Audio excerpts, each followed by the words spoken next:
There's only one thing left to do. Kick it! Welcome to Hardheaded Podcast. I am your host, Chet Sears, along with Matt Sandbagger Amos and Troy Three-Shot Trussell. So happy you're here with us today. We've got a special guest with us today, Mr. Greg Harrod, a good friend of mine, actually a huge fan of the show. Love the show. Oh, huge, just huge. Greg and I worked together for 13 years. Yeah, that's right. 13. Roughly. Yeah, worked at the same place for 13 years. Started working together in earnest, probably around 10 years ago, or 11 years ago, somewhere around there. Yeah, it's in various capacities. We worked together for about a decade. Yeah, so if you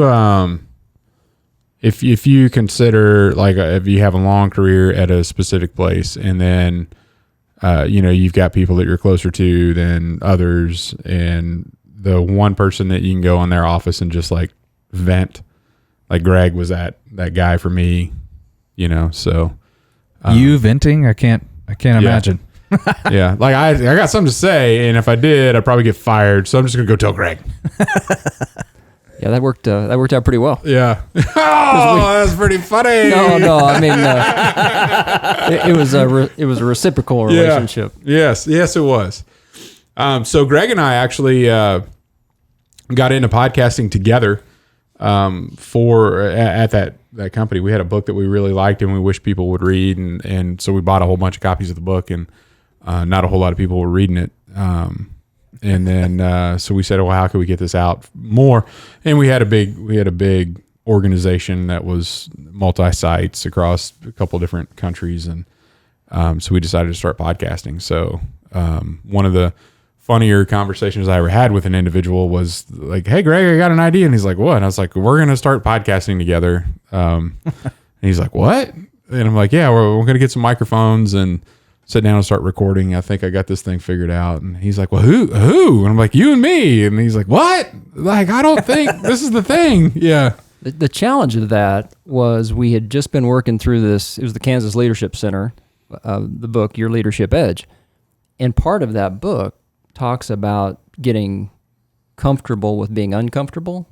I had no other choice. We're out there talking about it, and now I have to actually go do it. Yeah. And you tied your performance rating to that second one, didn't my you? boss did. Yeah. I didn't.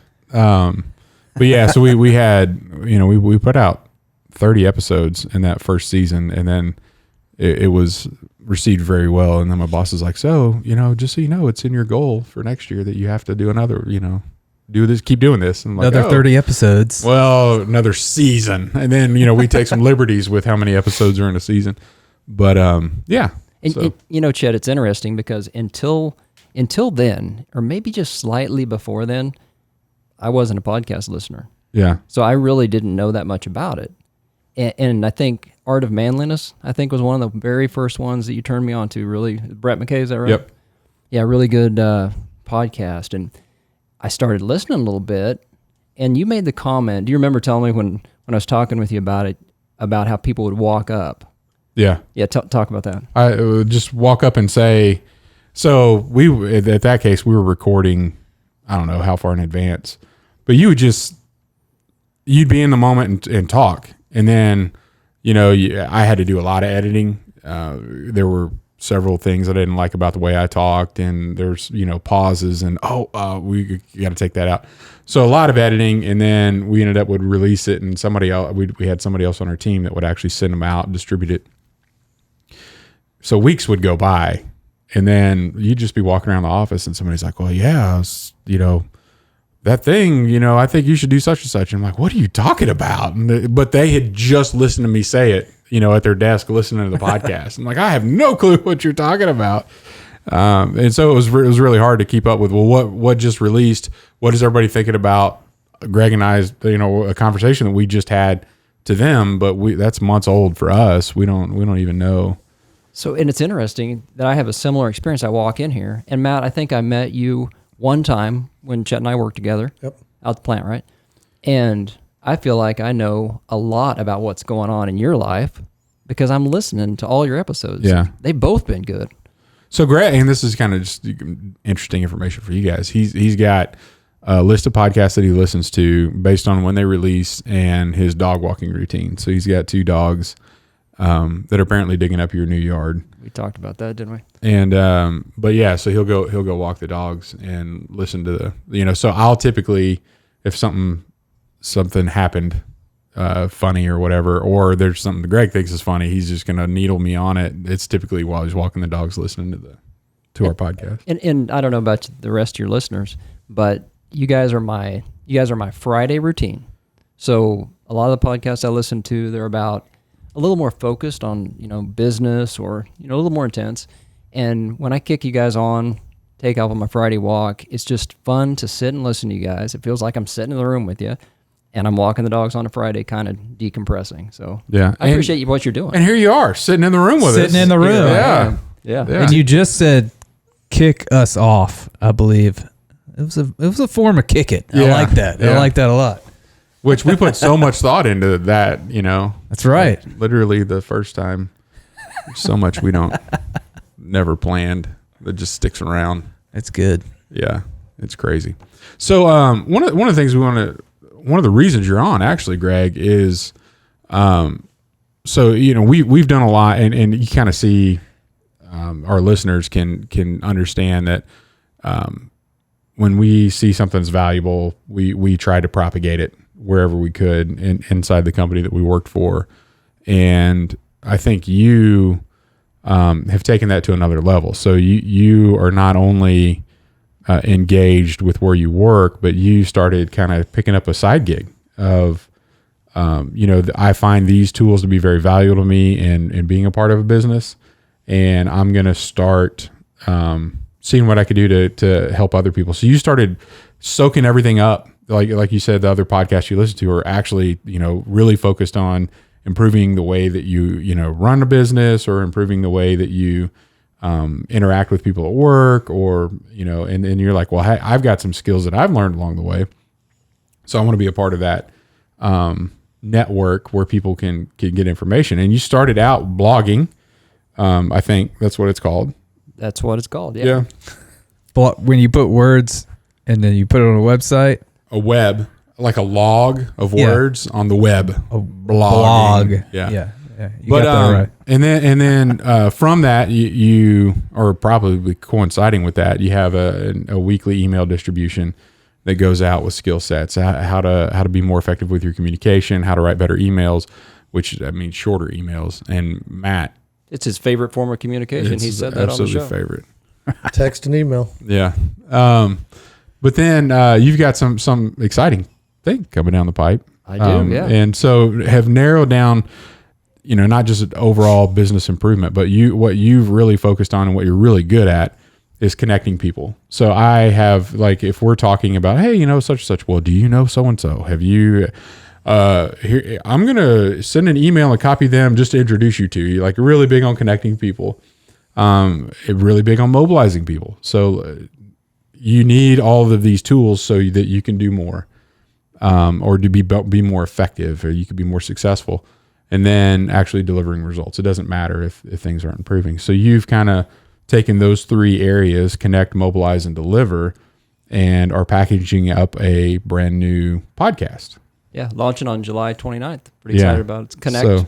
Connect, Mobilize, Deliver. That's the podcast. So if you're out there in hard-headed land and you are wanting to be more effective in your job, in your life, your career, Greg's got an offering that's coming out and at the end of July, weekly, yes. a weekly podcast that is focused on those 3 connect, mobilize, deliver, and driving skills to help people be better, which I'm excited about because the top 3 that we have today, the top 3 list, top 3 skills that help you advance your career. So we've got a pretty unique.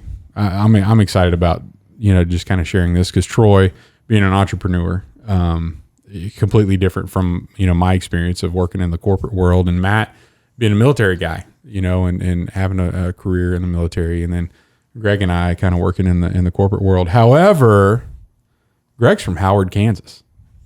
So Good area. yeah, he's a country boy.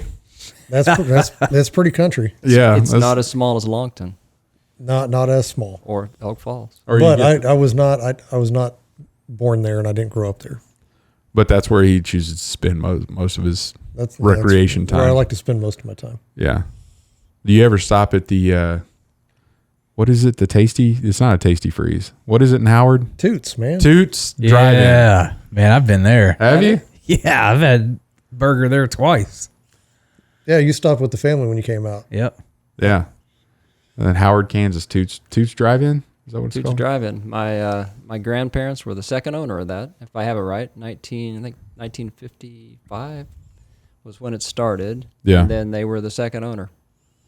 Yeah, so I grew up there with my grandma working. I grew up picking up trash and learning how to work right there in Toots. So and so being small town USA and your dad's a small business guy, and your brother I think works with him now. He does, yeah. And then you decided you went to K-State and you started interning for and then ended up working full time for Caterpillar. Correct, yeah. So tell me about starting from the small town, small business. Heck, your grandmother owned a drive-in, to working for one of the biggest global manufacturers anyway at Caterpillar. What did you learn in small town USA that you've been able to apply in your business world? Yeah, and you guys, when you were talking about growing up small town, growing up country, and your arguments about that, but it's one of the blessings you have when you're in a small town, and especially it was such a blessing for my folks to own their own business, because you learned how to do everything, and you learned that being an owner of a business didn't mean you take vacation whenever you want. It meant you do everything. You're responsible for cleaning the toilets. You're responsible for making the decisions. And from the time I was small, my dad and my mom as well would just take us where they were going, do the work, and just working right alongside them. So you learn that work ethic. Which is common or not common in the big corporate world? Can I tell you a quick story? Yeah. So maybe some of your listeners have heard of a guy named, if they've heard of him, it's probably because his name's H.B. Bourne. So he was about 6'8", something like that, and he's from Medicine Lodge, Kansas. And he was the co-op director for Caterpillar. So Bert, he went by Bert at the time. So Bert Bourne would do interviews for the co-op program just by calling you up and talking on the phone. When he found out that you were a kid from a farm or you were a small town kid from Kansas and knew how to work, you pretty much got the job. So when I was a co-op student with Caterpillar, it was just a big group of guys who just were hard-working, and gals who were hard-working, knew how to do that, because Bert Bourne, who actually has, if I recall, his jersey retired at KU. So he was a serious basketball player, but he knew how to recruit hard-working kids who... Yeah. So there's a skill set there that, or I guess a trait that he's identified that's not always common. Yeah. And when you talk about skill sets, it's stuff that you've talked about, Chet, with me. Skill is something that you can learn, you can practice, and you can get better at. And working hard is one of those. You can learn how to get after a job and you don't do it quite right and you have to do it again. Yeah. It's something you can learn.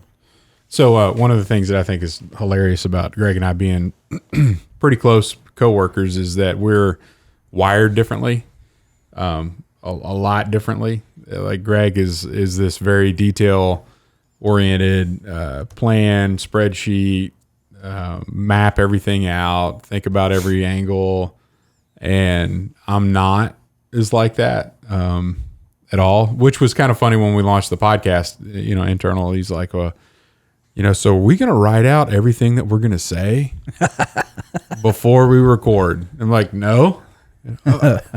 Okay. For the record, who had the tracking spreadsheet? Who built the tracking spreadsheet? I did for you. I did that for you. Okay. I understood who my audience was, and I'm going to have to go a little bit above and beyond to make you feel a little bit more comfortable because you stepped out of the comfort zone. But anyway, yeah. So it's kind of funny. We've actually had people that we've worked with or that have worked in Greg's organization will come and work for me or vice versa. So it's I worked for you for a while. Did I ever give you a performance review? I know you didn't. You never give me a raise. I remember that. Maybe you never earned a raise, Greg. Raises aren't given; they're earned. Oh, What are you about to Matt's say? got something to say. Huh? He's about to go crazy. You could adjust that, however. There we go. Yeah. Hey, so I do want to say one thing, if I could, Chet. Yeah. When I think back to doing a podcast and how I got to actually, hey, I'm going to do this thing, which ended up being a blog for a year. You were a big part of that, because as that time in our company when we were working together, we had a lot of folks who were doing different things. Some leaving on their own, some who were asked to leave, others. So that was kind of the starting point. And this idea of connecting was huge, because all of a sudden I realized these people that we sort of thought, hey, we're going to be together on the same team for a long time. All of a sudden they were gone. You look around, it's like, well, they're not there anymore. Then furlough, we had furlough time. Yeah. And it made me realize I want something where we can connect, but not be dependent on a company to allow us to connect. And that's where I think the podcast really comes in. That's what you guys are doing now. I feel like you're connecting. I'll just speak as one listener. I'm connecting with you. I feel like there's a place where I'm in a conversation when I'm out walking the dogs, and I can still learn from you guys. I can be a part of that. And that's kind of what I want to add to my listeners, to allow them to have a place to connect. So I think one of the things that's a little bit different about the podcast that you have coming out, you're definitely focused a whole lot more on educating your audience than we are. That's accurate. True. That's accurate. Oh, I've learned a lot from you guys. We may not be focused on you learning. You learn that you can do a boil on a smoker. This is still happening. Education. This has got to go. Well, I'm a little scared because I made a comment on Facebook. Now I got this lawyer from Louisiana after me. What did he say? What was that? It was Chris Broughton that said that. I know who said it. Yeah. Yeah. He said, did I have a problem with, why were you outside your lane when you started talking about culinary? And oh, you mentioned something about Cajun food. He's like, yeah. No, I just mentioned I thought you were a little outside your lane when you started talking about culinary terms. You're talking about boiling, grilling, and he's like, well, do you think any kind of grilling's barbecuing? I'm like, well, I didn't say that. Yeah. Easy. You're a lawyer. Well, and to be fair, Chet's description of barbecue is absolutely wrong. Did you guys settle the boil? Yes. He just says it's settled. So apparently it's settled. I don't agree with what he's saying. It keeps coming up in every episode since we talked about that. So I'm going to say it's not settled. Seems like it's not. But we're not going to settle it right now. No. Sorry for bringing it up. Troy's tired of talking about it, apparently. He's defeated. Yeah. 2 more to go. All you got to do is outlast the competition. No. Or they could just give up on you. You're not going to get educated. But anyway, so you're definitely focused more on your audience learning, and one of the ways that you're doing that is you're inviting people on that you've learned from for them to share. So I generally don't know. Are you having episodes where it's just you, or do you have guests on all of them? Yeah, I'm going to do some solo. The dynamic you get with a conversation is great, but there are also times where I feel like I just need to have a message that comes out. And to be honest, it makes the production a little easier. You can control when you have a solo episode, but it's always good to have. What I've learned is I really don't know nearly enough to share to my listeners. Yeah, I listen to podcasts, read articles, read books. You have experience. Yeah, I mean, you've tried things, you've been to training, Yeah, but there's so many people who know so much more than I do. Yeah. Yeah. So I'd love to have you guys on as well, just to share from your various. You have a lot of leadership experience in different areas, and it would be great to have you guys on too. As long as that, so I've already recorded 2 episodes with you. As long as I stay at least one ahead of either of these guys, they could be on there as much as you want them. So, not going to have more episodes recorded with Greg than me. Just so you know. Are you going to get a trophy? Yeah, in fact. Speaking of trophies, to be on the podcast, you have to have one, right? So I brought mine. Yeah. Which is that? Who's beeping? I don't know. That's not me. Okay. So there's a little story behind this because Matt and his trophy, which Greg's going to take a picture with after the. We should take one where like when you hold a fish out, when you take a picture and it looks bigger. Make it even look bigger. It's going to be hard to compete with Matt's trophy. So one of the It's ridiculous. one of the tasks that we were given, I think I was given, and I said you had to help me. I don't remember. Was a team building event that we had to do for our staff, and I reached out to the team at All Things Barbecue, and we had a grilling competition, not a barbecue competition, Matt, a grilling competition. Grilling? Okay. Yeah, and everybody got trophies. And you guys got third place, man. That's a good job. We did a blind. I don't remember what you got. I got last, and instead, because right here it says the Grill Master Challenge. On the last place trophies, it said Grill Master Challenged. Like I'm challenged in this area. Matt's not surprised that I didn't get first place. Not at all. But that's an example, really, of connecting. Because that was a team building exercise, and we didn't know what to do, and we just came up with some ideas, and it turned out to be a pretty good event. Yeah. And then I realized how cheap trophies were. Like you can have them made for anything, You right? can just go in there and say, "Hey, I want to make a trophy," and they'll just give it to you, whether or not you won anything or not. Yeah. I found that out, but that's pretty funny. Our little chef guy from 2015. That was a long time ago, man. Was a long time ago. But one of the things that I think one of the reasons, so another area one of the reasons I did that team building event, like to do something, right? So doing something with people is better than just sitting around, not doing anything. You learn more about them. You actually get to try something new. They're both, everybody may be in an awkward situation. In that sometimes you may sandbag so you don't win the event that you planned. Sometimes That happens. Yeah, that happens. But Greg, one of the locations that we were responsible for was in Norman, Oklahoma. So it was like a 2 hour, 45-minute drive. We've got more windshield time together, going back and forth there from between Wichita and Norman with that, which has always been fun. And we started hitting some of the restaurants on the way down there. Greg likes to stay hydrated, so he would have to plan out his coffee water schedule, which, by the way, how long have you had that water bottle? Well, that's a good question. Long time. Like, define it. Give me a ballpark in years. 5, maybe. Five. Totally guessing. Yeah. Why do you ask? I'm just curious because you always carried it around with you, and he would have it at work. He'd put ice in it, and then he'd wrap it in a brown paper towel so it wouldn't condensate everywhere. And I'm like, hey man, just get an insulated water bottle. And your response was, I will see if you remember. The mouthpiece of this bottle is the best because it allows the right amount of ice to come through, and you can't find it anywhere else. One of the best days, talk about employee engagement, one of the best days ever in my career was when we got one of the ice machines that make the chewable ice. The pellet ice? The tiny ice? The tiny ice. Crushed ice. Mm-hmm. It's like Sonic ice, right? Exactly right. Freddy's ice. And it will go through that mouthpiece, melts at the right rate. But it always condensed, so he would wrecked it. I'm starting to see this. They took it out? Well, I wasn't there. Oh, yeah, okay. I'm starting to see this planning side of his personality.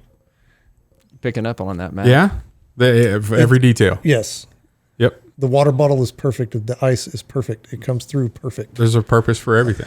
Well, and it's important to stay hydrated too. It is. Because it keeps you sharper. If you get dehydrated, you start Convulsing. things start happening in your body. It's bad. So staying hydrated is good. And you're supposed to drink. Troy's literally left in the middle of a podcast to go pee. I know. Yeah. That's why I went before I got it. It's because I stay hydrated. Because it's important. You should drink half your body weight in ounces. So if you weigh... Well, hold on. You're going down a path. Ounces of what? Water. Do you drink water all the time? Not all the time, but it is about 80% of what I drink. You came in here with like a 44-ounce not water. It's got water in it. I got an... Just because you bring it with you doesn't mean you're staying hydrated. It's got ice. All I'm saying is it's important to stay hydrated. Okay. And when I said I can agree learned with stuff that. from you guys, I learned to go to the bathroom before a podcast episode. It's very important. Don't pull a Troy. Yeah, I think that was episode 7. I couldn't sit still. Hey, I did notice. He was like, yeah, guys, okay, we're going to wrap this And up. then you just kind of draw it out Yeah. a little bit more. What's on your mind, Troy? Right. Oh, man. All right, before we go on to the next thing, which is right in your wheelhouse. Yeah, what do you want to tell our listeners about what's coming? Like what you got coming up? Where they can go find you at gregharrod.com/connect, mobilize, deliver. We'll get you right into your podcast. Correct. But you've got at gregharrod.com, you've already got a ton of content. And one of the more valuable things I think you've produced through that is your email coaching guide, like coaching people through email and how to make that a lot more effective. How to write a professional email. Yeah. Yeah. So if you're out there in podcast land and wanting, maybe you could share it with the people that you think need to improve their email capabilities, go to gregharrod.com and check that out. Yeah, gregharrod.com/email guide. Oh, Easy to get to. yeah.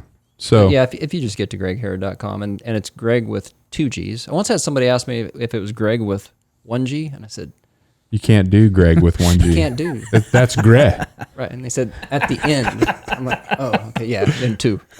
One at the first and one at the Well, there's 2 total, not 2 at the not end. 3. Back to that detail thing, Matt. Yeah. So, yeah, GREGHARROD. That's pretty funny. Greg. So we're gonna talk about the top 3 skills that helped you advance your career. And Greg, we're gonna let you lead. But first, take a little break from our sponsor. Thanks to our sponsor, Admiral's Pennant, where you can get all the beard oil you need at admiralspennant.com. Matt Amos, the owner, is here with us. He's going to tell us what his favorite blend to make is. I can't do it. He can't do it. They're all can't his do it. favorite. It's like his That's why- children. That's why I created them. Is because Yeah. out of the hundreds that I created, the 7 that are there are my favorite 7.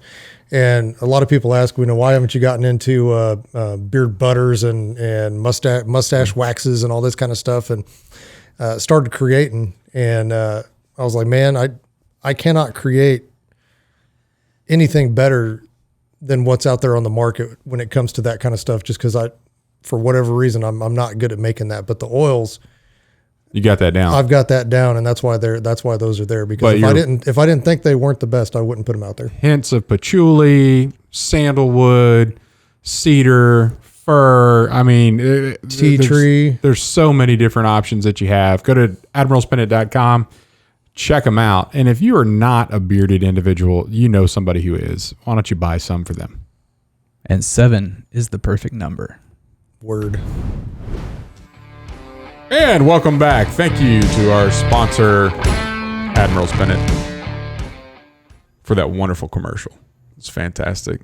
Great personalities represented in that spot.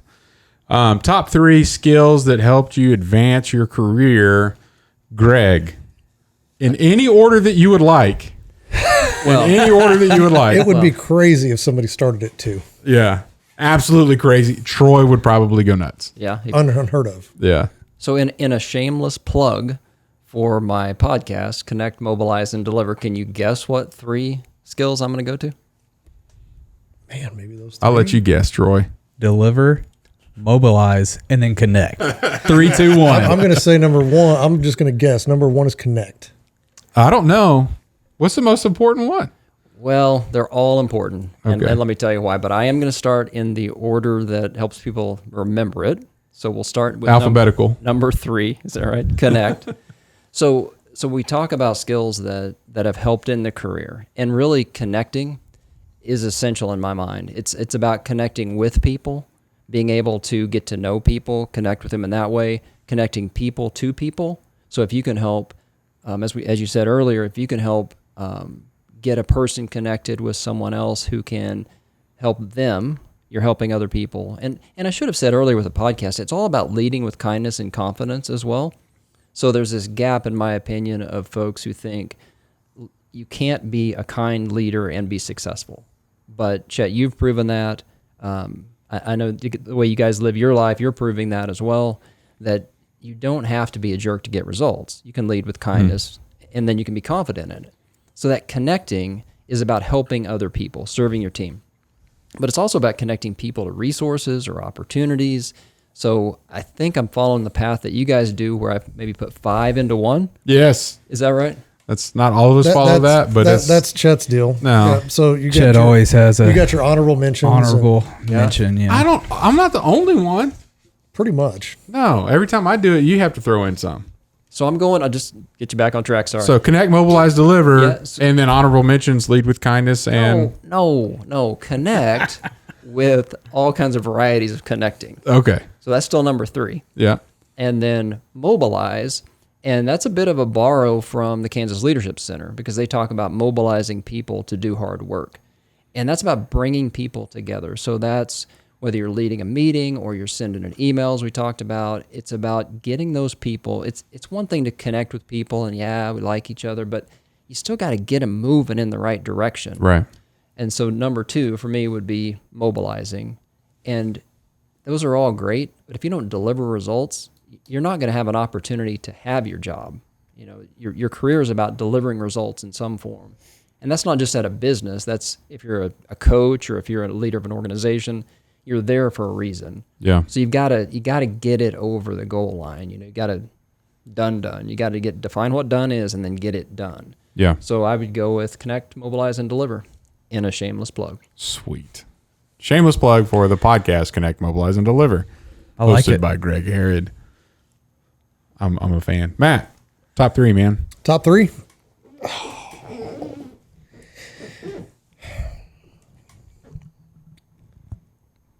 Are you going to go 1 first or 3 first, or what are we doing? He wanted to make sure everybody was paying attention to him. Yeah, I don't know. I'm going to say number 3, skills that have helped me advance in my career, and this is more on the Marine Corps side of things. Yeah. Because I don't have that much corporate experience. I mean, I've been in the corporate world for 5 years now.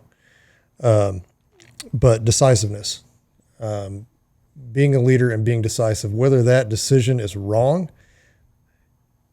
you can most of the time fix it, but making that decision instead of waiting around for that decision to be made, because, you know, in the Marine Corps, that decision making, I mean, it's life or death at that point. I mean, you have to make a decision, and you can't hesitate to make those decisions, and you deal with the after effects of those decisions. But, you know, whether they're good or bad, you know, a lot of times they're good, but sometimes those decisions that you've made are bad. But at least you've made a decision, because doing nothing is worse. What was, I've heard like a bad decision made quickly is better than no decision at all. No decision made at all. Yeah. And I think, Matt, don't you find that once you make a decision, you get some action going, then you start learning? Yes. And you can always deviate. You make a decision that this is what we're going to do, but you can always adjust, you know, as you're moving forward, as the situation changes. Yeah. Yeah. So that'd be number 3. Number 2 kind of goes along with connect. But for me, number 2 is networking, because that's really the reason that I'm here in this corporate type world, is because as an amputee myself, and knowing, you know, the product that People's Orthotics and Prosthetics delivers, and knowing what they've done for me, I have that ability to help someone else. And I think as long as you're networking in a, what's the word I'm looking for? With good intent, with good intentions, you're not looking for something for personal gain. You're literally looking to help other people and connect somebody with somebody else that can help them, or somebody that can help somebody else. I think that's where, I think that's really where the magic happens. Yeah.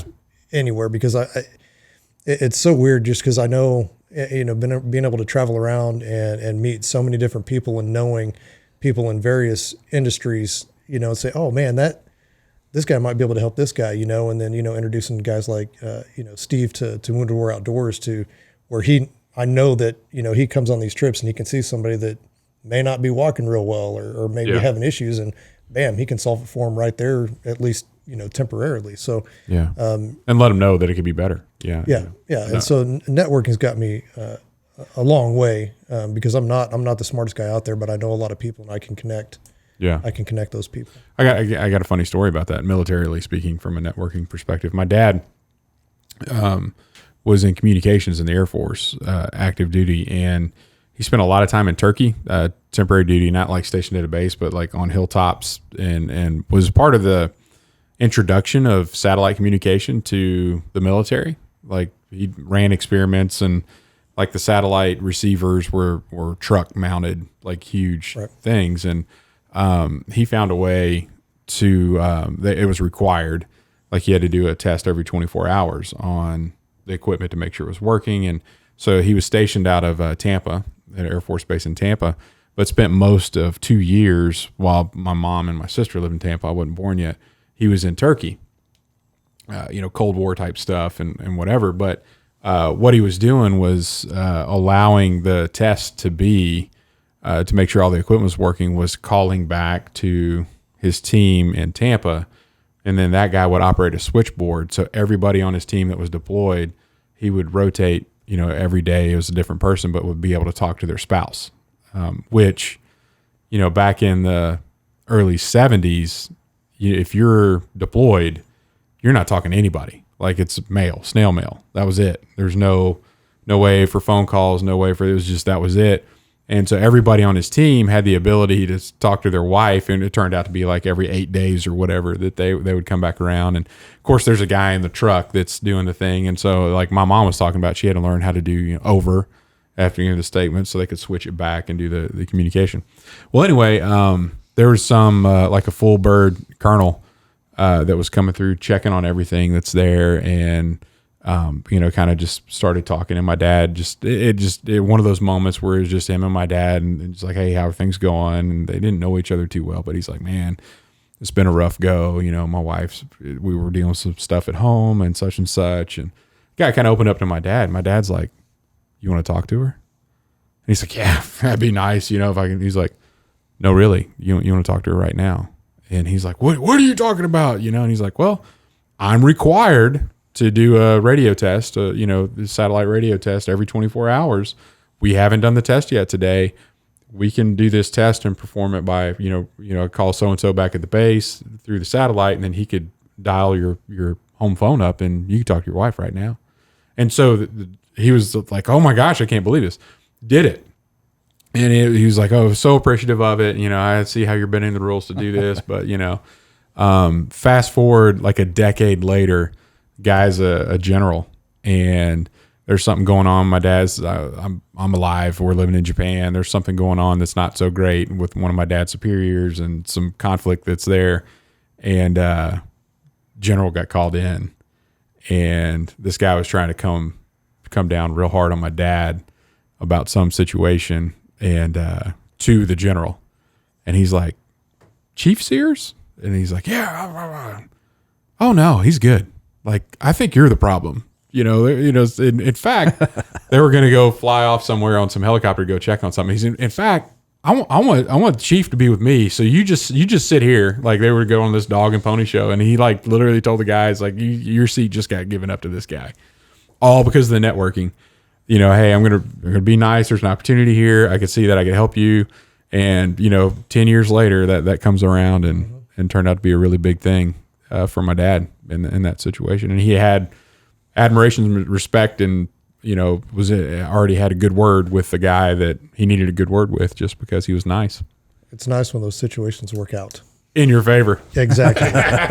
You don't want to be the guy that just got kicked off. No, you want to be the one going with the general. Sorry, thanks for letting me take some of your time there. No worries. You didn't take any amount of time. We get all the time in the world. So my number one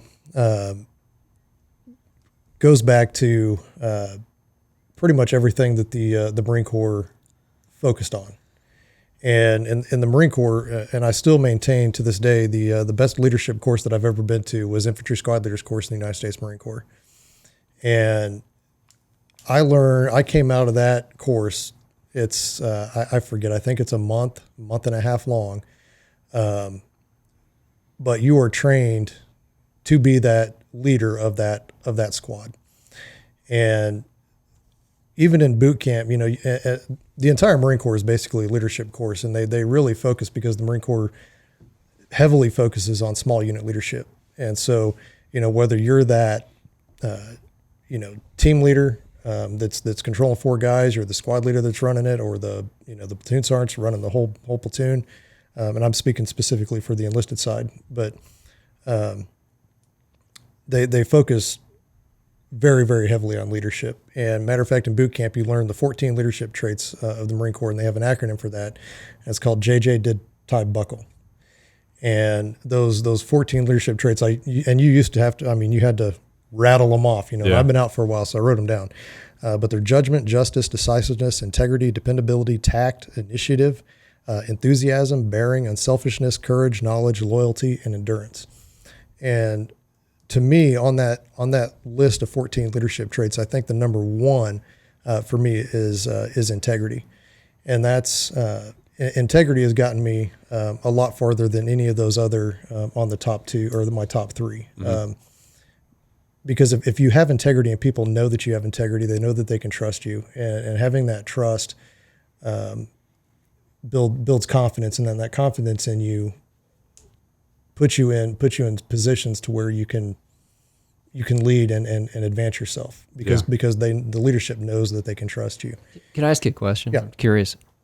When integrity gets thrown around a lot, when you think of integrity, what's it mean to you? What do you think? What's the definition that you think of? So integrity to me is always being true to your word. If you say something, you're going to do it. If you're going to lead with integrity, and integrity kind of involves that justice, and it involves that judgment, but it's I think most of those 14 leadership traits all tie into integrity, which is why I singled it out as the most important one, because I think so many of those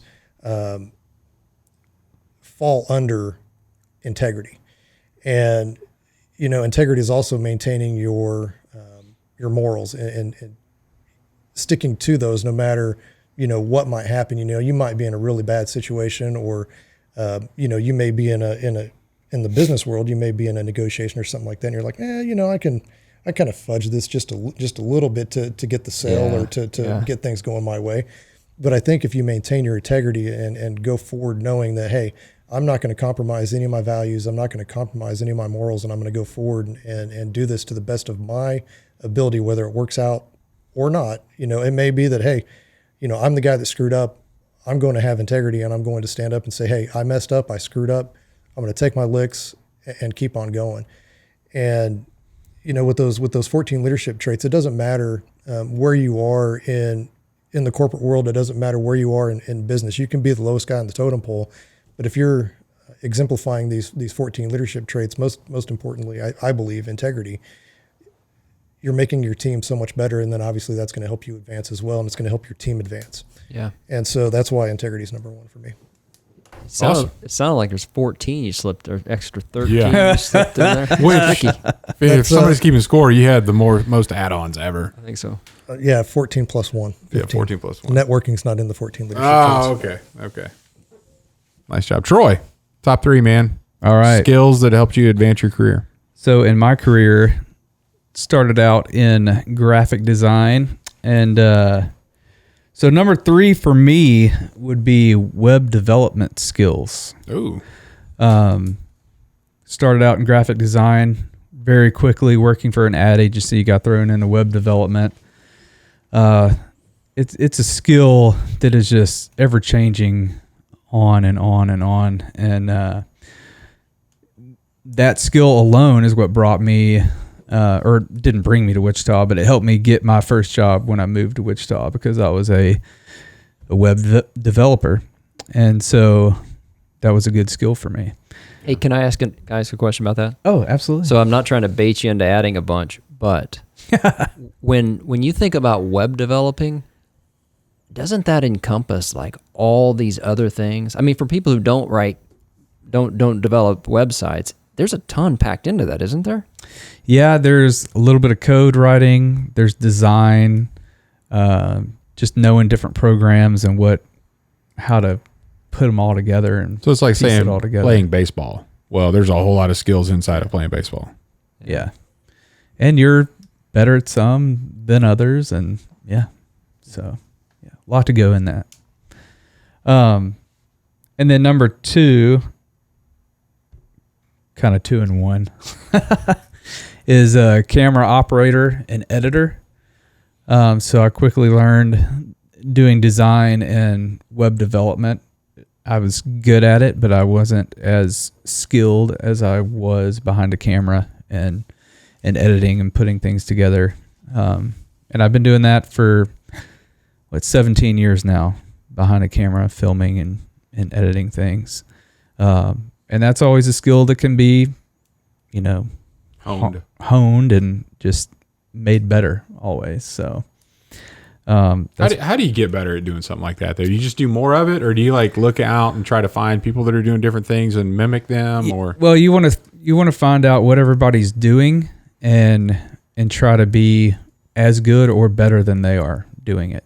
Yeah. So that's kind of how I get better at my trade. You know what I think's cool about that skill too is that's something that you can spin off and make money with quickly if you want to. Oh yeah. And some people are better at it than others, but it's not just advancing your career, but you can spin up a little side gig. Is that true, or is that? Oh yeah. I mean, the day we got cameras at the advertising agency I used to work at, the media buyer in the agency, his wife ran the company, so she bought the cameras, and he asked her, "Hey, can we use these cameras? Troy and I want to start filming weddings on the weekends to make some extra cash."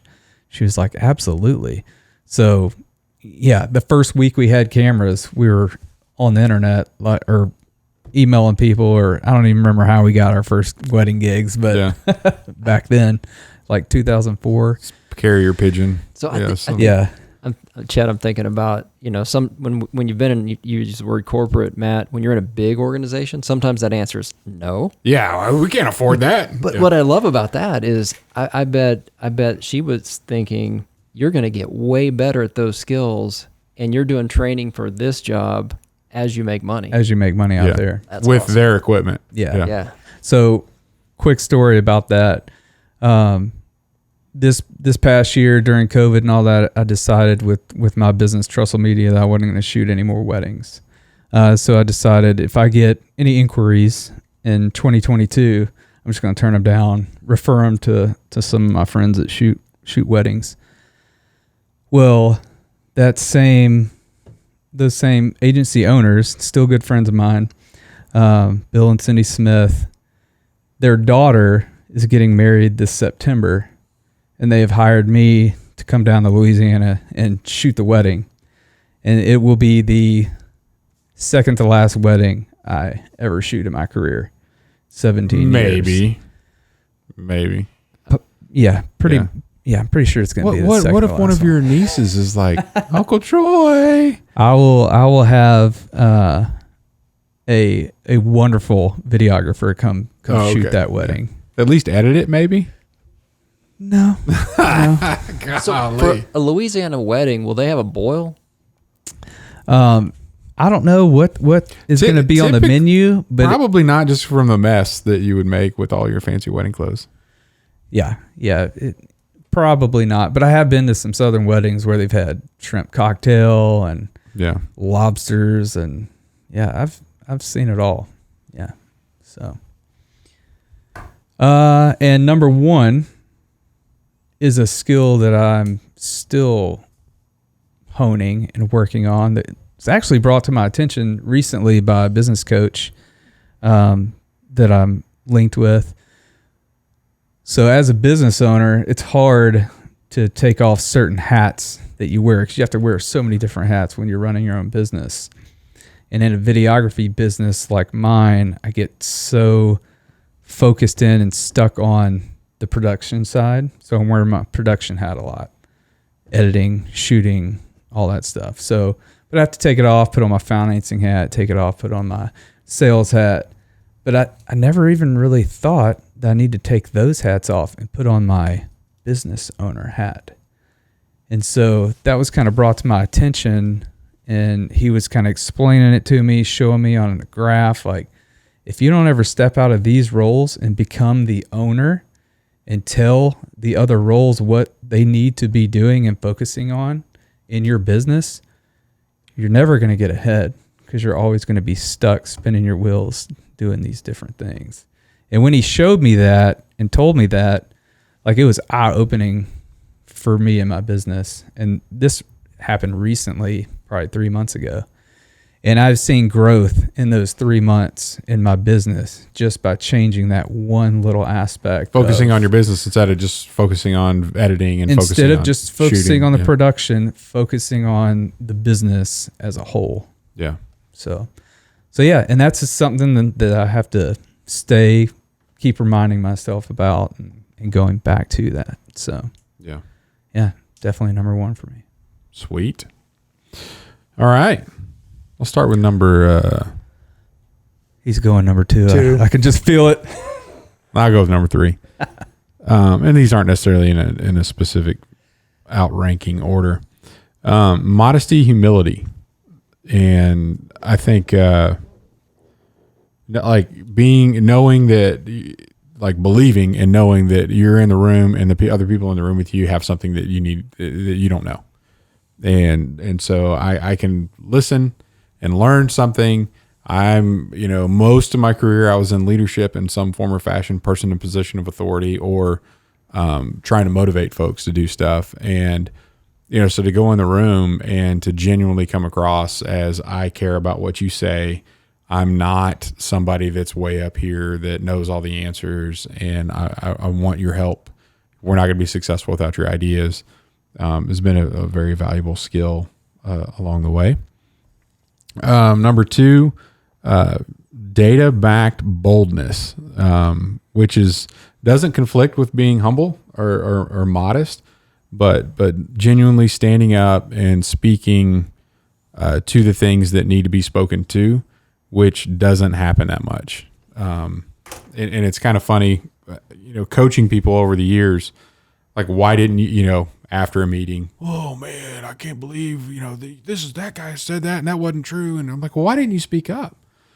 Well, I got to keep my job. I'm like, how many times have you seen somebody just get flat out fired right in front for speaking up in a meeting? Like, how many, tell me, this is a genuine question.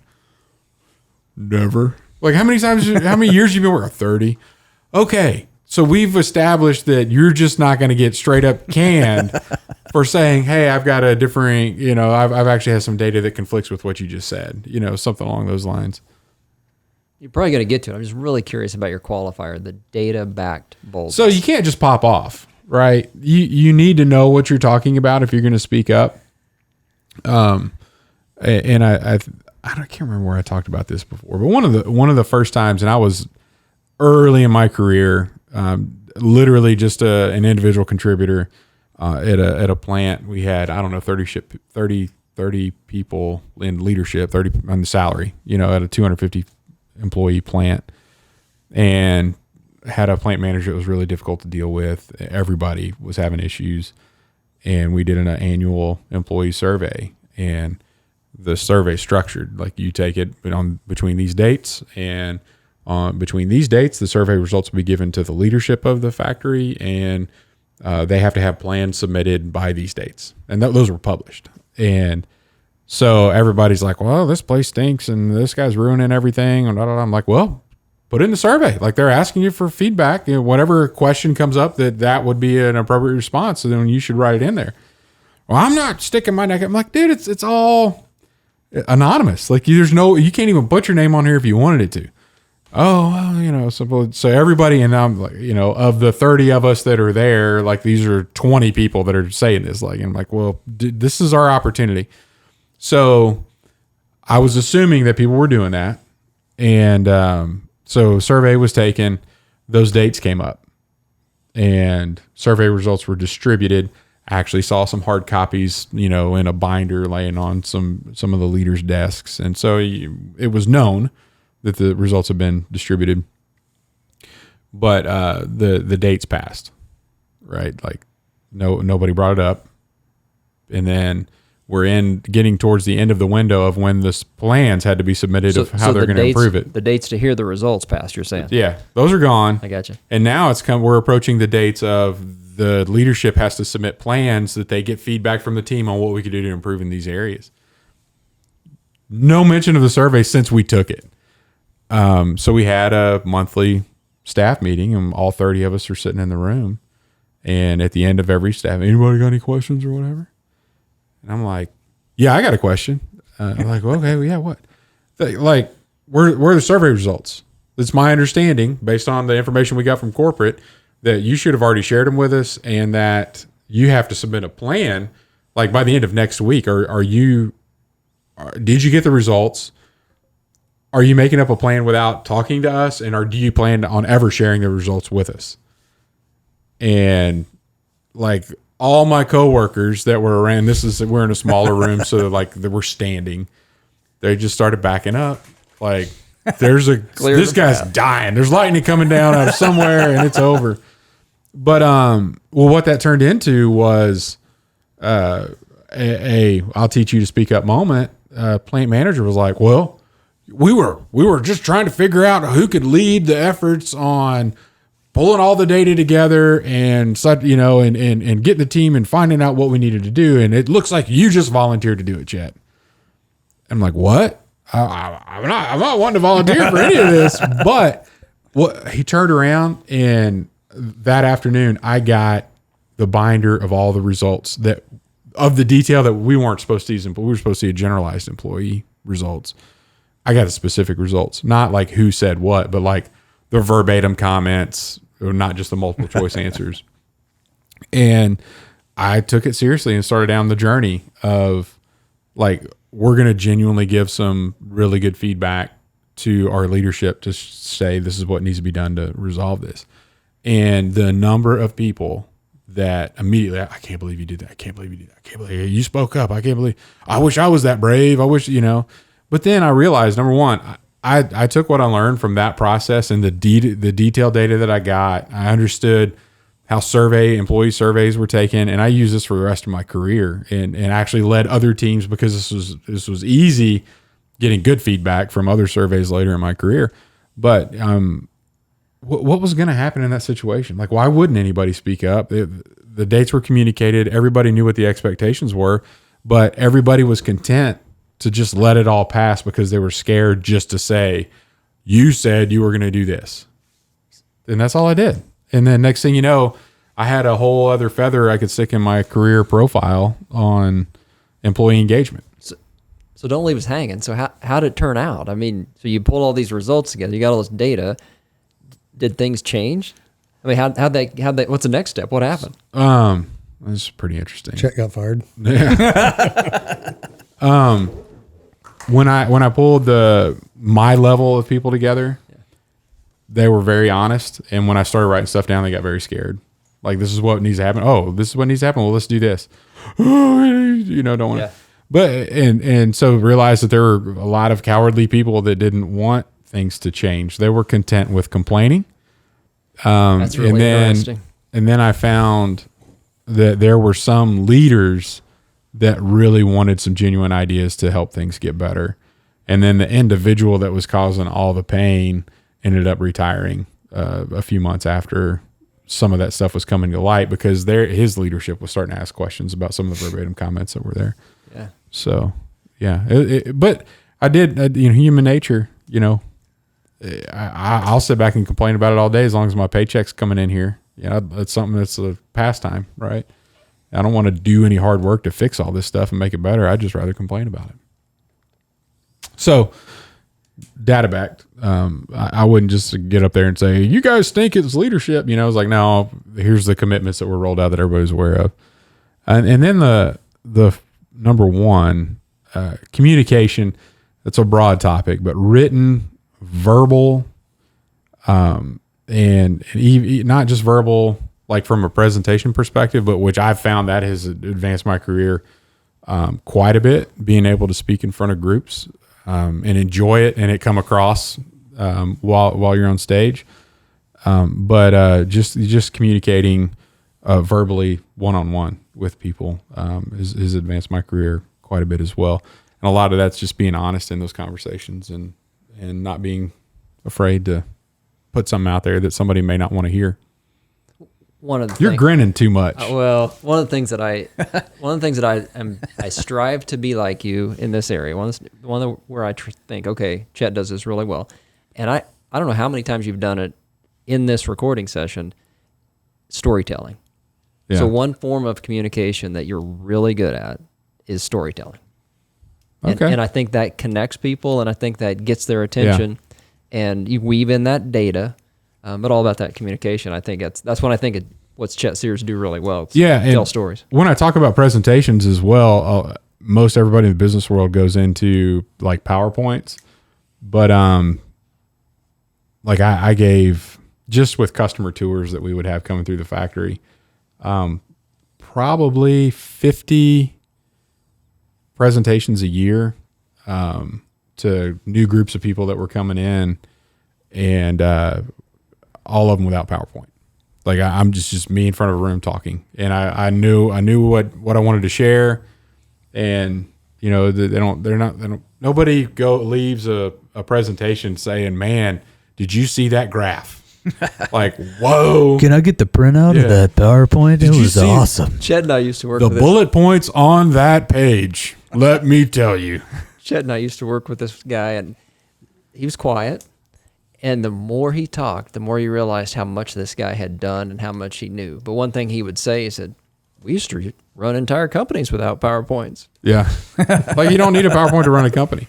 But yeah, so I made a commitment. Like I've got to pull myself off of this, because the last thing I want in an audience where I want to control the messages going out is everybody focused on something other than me. And that's not necessarily being selfish there, but if I'm trying to give you, if you're in this room for me to give you a message, you should be looking at me. Like you should be listening to me. You shouldn't be reading something else. So, and a lot of times people coach you in training is how to gather a lot more of that. You know, hey, I'm going to move around the stage. I'm going to move my hands. I'm going to do all this kind of stuff to try to distract them from the main distraction you're putting in front of their face anyway. So if you quit doing that, then what else are they going to look at other than their phones? And there's ways to get them to stop doing that as well. So anyway, communication being my number one. I've been on that tour. What'd you think, man? You could have done better. Yeah. I feel like I got the half-hearted. No, this is when I was walking you around the factory. Yeah. Yeah, I'm talking about, I don't do that. You weren't presenting to me like I was going to be a major buyer, you know? You have one of our units in your house that's not working right now. It's broken. It's my former units. It's a little warm. But he's sleeping here at the office tonight. At least to be here on time.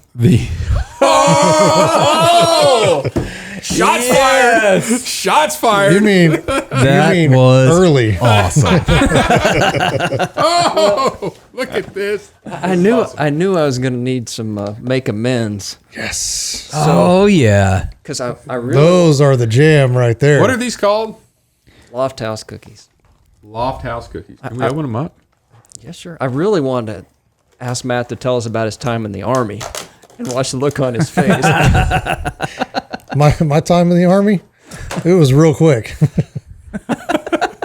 So for those that are Just listening. Greg just pulled out some what was Matt's number one cookie in the top 3 store-bought cookies list. Yeah, I think it was. Yeah, And that's a half serving size based on what he said. yeah. So anyway, That's awesome, man. That's one. You're setting precedent That's one serving. for Matt. Because I would go They're buy good, too. 4 cases of those. Yeah. Yeah. Those are good. But I cannot go with my number one pet peeve, which is misophonia and chewing to a microphone. Troy. I'm not doing that. I can hear you because they get stuck to the top of your mouth, and I can hear it getting stuck to the top of your mouth in the mic. I know this cookie so well. Based on the humidity in the room and the fact that you don't have a glass of milk. Just like that's reading the sticking to wind. review, Just like yeah. reading the wind. Yeah. But I couldn't find any of those strawberry sugar wafers for you guys. That would have been awesome. Thank goodness. Because did you see where he put the crumbs for that under my keyboard, and then I found them later? Yeah. And then we were. It's a gift that keeps on giving. I had a stash. It was. I had a stash. Like this was gonna carry out for a year. Yeah. I took several cookies and crumbled them in a bowl. Big investment too. And yeah. So I was hiding them Don't over get me here. started. So then what happened, Matt? Well, what happened was I was getting all the podcast stuff ready because we keep it here, and I'm pulling everything out, and I see this bowl of wafer dust. I'm like, oh, very well. But as I saw it, it was already sliding off onto the floor, and it just exploded in pink dust Behind my desk. And like then I just left it. yeah. I'm like, what'd you do? He's like, it serves you right. There's gonna Anyway. be sprinkles out everywhere tomorrow. Yeah, maybe. No, he'll vacuum all those up grab them. So moving on to a good word. Matt, A good word. you have a good word? I do. And I'm pulling a good word from my top 3, which is integrity. Okay. And it comes out of Proverbs 28:6, which says, better the poor whose walk is blameless than the rich whose ways are perverse. And it goes back to, again, it doesn't matter what level you're at, who you are, but living with integrity is the way that you should go, because you can never be wrong if you're moving forward with integrity.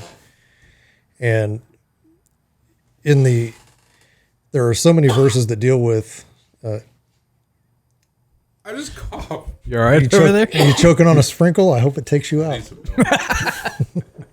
That's not a good word. That's a negative word. Bring it back around. I'll bring it back around. Still 2021. Yep. It really doesn't apply in this office because it goes downhill in here quick. But again, that's my good word is integrity. But if you go back to that passage of scripture, it like the end result of being wealthy or successful or advancing your career is not worth jeopardizing or compromising your integrity. Yeah. Yep. So be able to let your head hit the pillow at night, no matter what status you are, whatever project you're working on. Hey, at least I know I've been honest. I haven't compromised my values. The results are the results, right? I'm not going to cheat. Yep. That's valuable. 100%. And that's where I'm at with a good word. Thank you, Matt. I like it, sir. Thank you, Greg, from GregHarrod.com. I love how you say that. Maybe I'll do voiceover work. Welcome to Greg Harrod's podcast. Connect, No. mobilize, and deliver. He's going to want to hire me for that. Oh, yeah, because you have so much energy. Because you're Right. so animated. Welcome to, Anyway, let's take this thing home, which is another way of saying, Matt, why don't you play some music? Oh, you want me to? Kick it. No, we're not kicking it. We're Oh, closing it. We're closing it. Yeah. Thanks for joining us. But again, thank you, Greg. Glad to be here. Hope you had a lot of fun. I did. We enjoyed having you on here. And if you want to find Greg, GregHarrod.com/connect, mobilize, deliver will get you to his podcast page. And the podcast is dropping at the end of July. Please tune in. I think you're dropping quite a few on day one. And then after that, it's weekly. And so if you're looking at improving your skills in your career, Greg Harrod is a good place to look because he's going to be bringing all kinds of people through that'll help you do that. So tune in, connect, mobilize, deliver. You could search for that right now on iTunes or the Apple Podcast. all the directors. Anywhere you listen to podcasts, it's already out there. Getting ready. I think you have a little trailer that's Trailers out out. there. Yep. So don't forget to subscribe, like, and share this podcast with your family and friends. Have a great week.